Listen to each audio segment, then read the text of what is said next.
While all the top highlights each night are about the splashiest move in the NBA, it got me thinking about the other side of the ball. The equivalent on defense is the blocked shot. And if you watch enough games from as many teams as possible, you start noticing there are certain players who seem to get their shots blocked more than any other. So I asked the wizards at Bucket List Fans to generate some fascinating data for me. Who are the players that get blocked most often around the rim? More precisely, which players have the highest percentage of the restricted area shots blocked with a minimum of 250 taken? This list has a lot of names you'll recognize, so let's jump in to figure out why these guys are having their shots packed more than anybody else.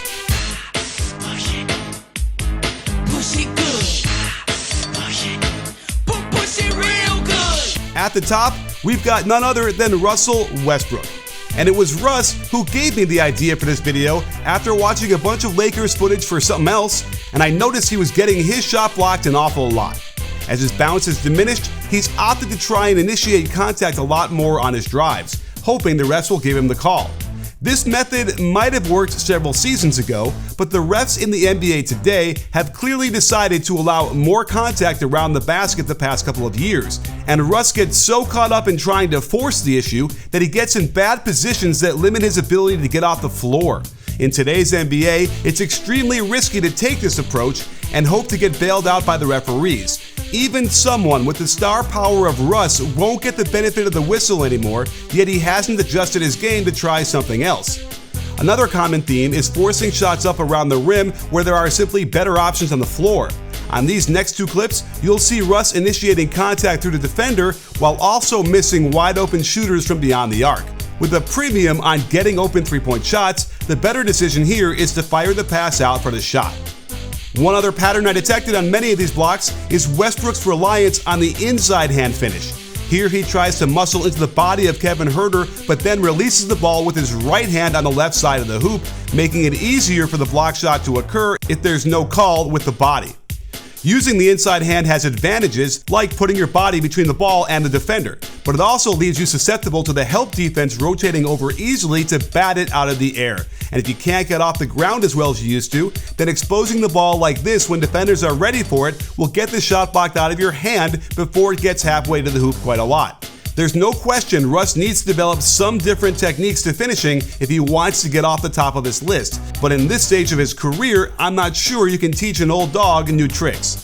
Next on the list is rookie Ben Mathurin of the Pacers, and the biggest reason I can see why he's on this list is that he's getting the rookie treatment by the refs.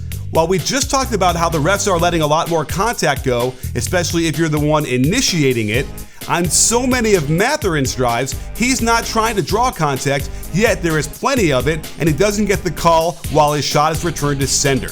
There is a subtle art to drawing contact and making sure the refs see it and give you the whistle, and while Mathurin is really trying out there, it seems clear to me that once he gets out of his rookie year, he'll get more of these calls and less shots blocked. It doesn't seem fair, but it's always been like this in the NBA. But it's a rite of passage for everyone, and with a future as bright as his, by the start of his sophomore year, I have no doubt more of these will be trips to the free throw line. One interesting pattern that also emerged. A lot of his blocks come from this play, getting a pin down on the wing and then curling into the lane.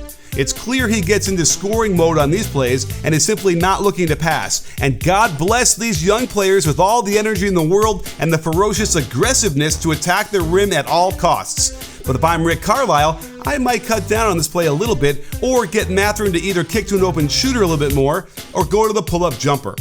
It's hard enough just to get to the rim, and the last thing you want to do is get blocked once you're there. And you might feel the same way about actually going to an NBA game. Trying to find good seats at a great price might feel like you're getting rejected on every shot, which is why you need to download SeatGeek, the best app to find tickets to any sporting event, concert, or the theater. With just a few taps, SeatGeek will scour the internet for the best deals out there, giving them a grade so you know what kind of value you're getting. They're rated #1 on Trustpilot amongst all major ticketers, so you can feel secure that your tickets are legit. Best of all, you can save $20 off your first purchase by using my code BBALL. So head over to SeatGeek now and you can enjoy all your favorite NBA teams live and in person, like a front row view of a Zach LaVine drive to the basket strong. But he is next on our list as he's been struggling a bit with injuries recently, and his elite elevation might not be where it once was. And there is no move that shows this more than when he extends his last step into the jump. Going fast with all your weight so far forward on a single limb, it makes it extremely hard to transfer that energy upwards into the jump. As a result, he doesn't get up as high to release the shot, and defenders can time their jump accordingly. There's another way LaVine could reduce his blocks, and that's by being a little more of a willing passer from this position. I know his primary role is to score, but DeMar DeRozan was able to make this transformation a few years ago to find open shots for teammates, and I think it would really help if LaVine started doing this as well, both from a shot quality perspective and also engendering more goodwill from his teammates. Let's skip around the list to highlight some of the All-Stars that appear. Julius Randle is fresh off his second appearance in the Midseason Classic, and the most common thing I spotted while going through these plays is that it's almost always the help defender that blocks these shots. The type of actions he's using when these blocks occur is pretty varied, so he needs to get better at reading the floor and seeing where the help is. It's possible to adjust some of these shots to get them off, or to use the pump fake more and earn fouls. Plus, you'll see plenty of wide open perimeter shooters as he's busy drawing two defenders to his drive. Gilgeous-Alexander just made his first All-Star team, and with his incredible skill and shiftiness, it's no surprise he leads the league in drives to the basket by a wide margin. But he's also getting his layups blocked at a high rate, and it's mainly in transition. One thing you'll notice is that he'll take on multiple defenders on the break. And while I applaud the audacity, it's probably not a great idea to have more than one freak NBA athlete running at full speed near you while at close quarters with the rim. While he does have good size at his position, he's not a high flyer that will elevate over everyone else, and that allows him to get swallowed up by numerous defenders in the paint and just packing his shot out of the air. The last player to spotlight is none other than Joel Embiid, who takes more shots in the restricted area than all but 10 other players in the NBA. But the interesting thing about most of these blocks is that they're not getting knocked out of the air after the release. Almost all of his block shots are caused when a defender strips the ball out of his hands on the way up. Embiid has a habit of bringing the ball down on his gather as he approaches the basket, and considering how big he is, I get why defenders aren't going to try and challenge him upstairs. So their only hope is to wait for him to expose the ball below his waist and go for the swipe. These might seem like steals and not blocks, but since he's going into the act of shooting, the NBA considers these block shots, and it's definitely a thing that defenders are trying to do as often as possible, since this guy is such a ridiculous beast in the paint. While it doesn't happen a ton, the Sixers certainly don't want to see him get stripped at a crucial point of a do-or-die playoff game.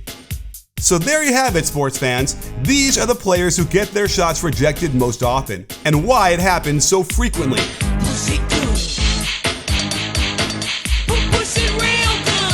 While these guys all have a long highlight package of incredible finishes at the rim, they could also benefit from tweaking their games a bit to reduce the number of swats they're enduring, since no one wants to be remembered in a crucial playoff game for something like this.